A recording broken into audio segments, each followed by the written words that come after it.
platform Pratilipi has raised $48 million or about 357 crore rupees in the Series D round led by South Korean gaming company Krafton Incorporation.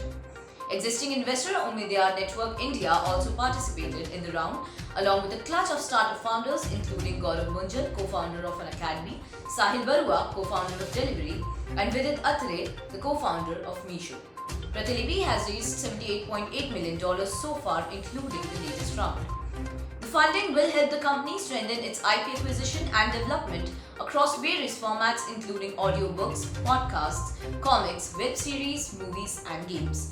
Part of the investment will be utilized for expansion into overseas markets, like the company said. Over the last 12 to 18 months, we have seen a lot of progress expanding into some new formats as well as finding newer ways for our creators to be successful, said Chief Executive Ranjit Pratap Singh. The Bangalore-based company is a storytelling community with over 370,000 creators and over 30 million monthly active readers across 12 Indian languages, it said.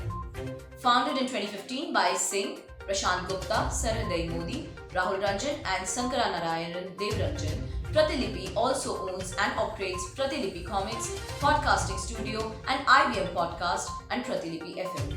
Krafton has been betting big on the Indian market and the capital infusion is part of the efforts to back business in India. ET reported earlier this week that Krafton may invest more than its committed $100 million in India. Last month, Krafton led a $9 million funding round in Loco, a homegrown streaming platform for video games. We believe in the long-term potential of local Indian IPs that can be successful not just in India but globally as well across formats including literature, comics and gaming.